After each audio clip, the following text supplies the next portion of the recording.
Hello നമസ്കാരം, ഞാൻ doctor Amrita. ഏത്തപ്പഴം അല്ലെങ്കിൽ നേന്ത്രപ്പഴം എന്ന് പറയുന്നത് നമ്മുടെ നാട്ടിൽ മാത്രം കാണുന്ന ഒരു പഴമാണ്. നമുക്ക് കിട്ടിയ ഒരു വരദാനമാണെന്ന് തന്നെ പറയാം. പ്രകൃതിയുടെ ഒരു ടോണിക്കാണ് ഏത്തപ്പഴം അല്ലെങ്കിൽ ഈ ഒരു നേന്ത്രപ്പഴം എന്ന് പറയുന്നത്. ഇതിന് ഒരുപാട് ഗുണങ്ങളുണ്ട്. ആ ഗുണങ്ങൾ എന്തൊക്കെയാണ്, ഏത് രീതിയിലാണ് ഇത് കഴിക്കേണ്ടത്, എങ്ങനെയൊക്കെ ഇത് നമുക്ക് ഭക്ഷണത്തിൽ ഉൾപ്പെടുത്താം എന്നൊക്കെ നമുക്ക് ഇന്നത്തെ വീഡിയോയിൽ നോക്കാം. ഏത്തപ്പഴം നമുക്ക് ഭക്ഷണത്തിൽ മസ്റ്റായി ഇൻക്ലൂഡ് ചെയ്യേണ്ട ഒരു ഫ്രൂട്ട് തന്നെയാണ്. ഇതിൻ്റെ ഒരു പ്രത്യേകത എന്ന് പറയുന്നത് നമുക്ക് വേണ്ട ഒട്ടുമിക്ക മിനറൽസും ഈ ഒരു നേന്ത്രപ്പഴത്തിൽ അടങ്ങിയിട്ടുണ്ട്. Sodium, potassium, calcium, iron, magnesium, manganese, അങ്ങനെ മിക്കവാറും എല്ലാ മിനറൽസും നമുക്ക് ആവശ്യമായിട്ടുള്ള എല്ലാ മിനറൽസും തന്നെ ഇതിൽ അടങ്ങിയിട്ടുണ്ട് എന്നുള്ളതാണ്. അതുപോലെ ഇതിൽ വിറ്റാമിൻ എ അടങ്ങിയിട്ടുണ്ട്, വിറ്റാമിൻ ബി, അതുപോലെ വിറ്റാമിൻ സി അടങ്ങിയിട്ടുണ്ട്.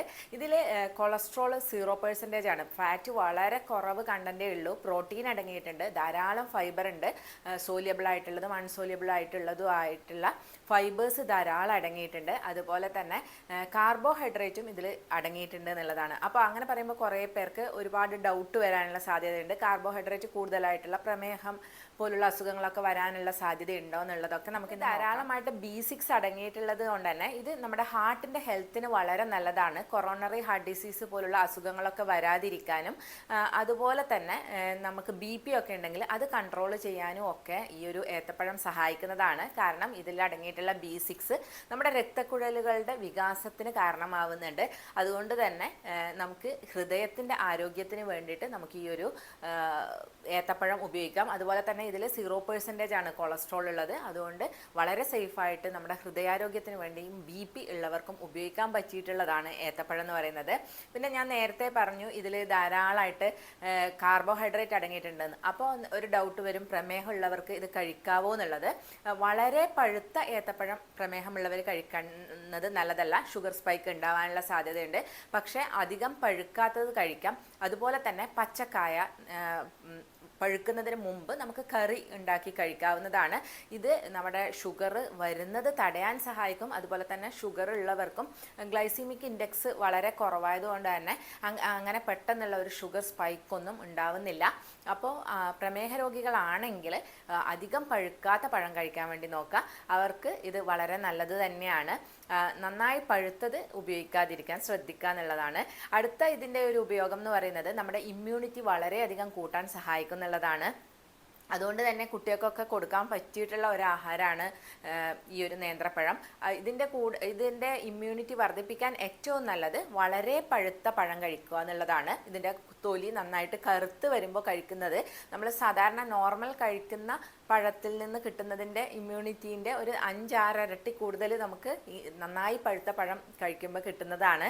അടുത്ത ഇതിൻ്റെ ഒരു ഫംഗ്ഷൻ എന്ന് പറയുന്നത് വളരെ ഇൻട്രസ്റ്റിംഗ് ആണ്. അതായത് നമുക്ക് വളരെ സ്ട്രെസ് ഉണ്ട് അല്ലെങ്കിൽ മൂഡ് ഓഫ് ഉണ്ട്, ഇങ്ങനെയുള്ള സമയത്ത് നമുക്കൊരു നേന്ത്രപ്പഴം കഴിക്കുകയാണെങ്കിൽ വളരെ കാമായിട്ട് ഫീൽ ചെയ്യും. ഇതിനൊരു കാരണം എന്ന് പറയുന്നത് നമ്മുടെ ബ്രെയിനിലുള്ള സെറാട്ടോണിനായിട്ട് നമുക്ക് ഹാപ്പിനെസ് ഒക്കെ തരുന്ന സെറാട്ടോണിൻ എന്ന് പറയുന്ന ഹോർമോൺ കൂട്ടാൻ വേണ്ടിയിട്ട് ഇത് കാരണമാവുന്നുള്ളതാണ്.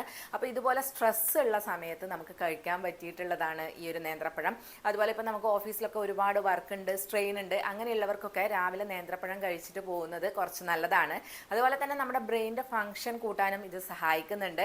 അതുകൊണ്ട് പഠിക്കുന്ന കുട്ടികൾക്ക്, സ്കൂളിൽ പോകുന്ന കുട്ടികൾക്കൊക്കെ നമുക്ക് രാവിലെ 1-2 നേന്ത്രപ്പഴം പുഴുങ്ങി കൊടുക്കാം. അതല്ല എങ്കിൽ വെറുതെ ആണെങ്കിലും കഴിക്കാം. പുഴുങ്ങി കഴിക്കുന്നതും വളരെ നല്ലതാണ്. കുട്ടികൾക്ക് പുഴുങ്ങി കൊടുക്കുന്നത് ഡൈജഷൻ കുറച്ചുകൂടെ ഈസി ആക്കാൻ ഹെൽപ്പ് ചെയ്യുന്നതാണ്. ഇതിൽ ഇങ്ങനെ പുഴുങ്ങി കഴിക്കുമ്പോൾ ചെറിയ രീതിയിൽ വിറ്റാമിൻ സി കുറയും. അതല്ലാതെ ഇതിന് മറ്റ് കുഴപ്പങ്ങളൊന്നും വരില്ല. ചെറിയ കുറവ് വരുന്നത് മാത്രമേ ഉള്ളൂ. ബാക്കി എല്ലാ മിനറൽസും അതുപോലെ വിറ്റാമിൻസും നമുക്ക് കിട്ടുന്നതാണ്. പിന്നെ അടുത്ത ഇതിൻ്റെ ഉപയോഗം എന്ന് പറയുന്നത് വിശപ്പില്ലാത്തവർക്കൊക്കെ നേന്ത്രപ്പഴം കഴിക്കുകയാണെങ്കിൽ നമ്മൾ സാധാരണ ധരിക്കുന്നത് വളരെ ഹെവിയാണ്, അപ്പോൾ നമുക്ക് പറ്റില്ല എന്നാണ്. പക്ഷെ അങ്ങനെയല്ല. നല്ല വിശപ്പില്ലാത്തവരാണെങ്കിലും വിശപ്പ് വർദ്ധിപ്പിക്കാൻ വേണ്ടിയിട്ട് നേന്ത്രപ്പഴം കഴിക്കുന്നത് സഹായിക്കും. അതായത് ഇത് നമ്മുടെ ഡൈജസ്റ്റീവ് എൻസൈംസിനെ ബൂസ്റ്റ് ചെയ്യാൻ സഹായിക്കുന്നുണ്ട്.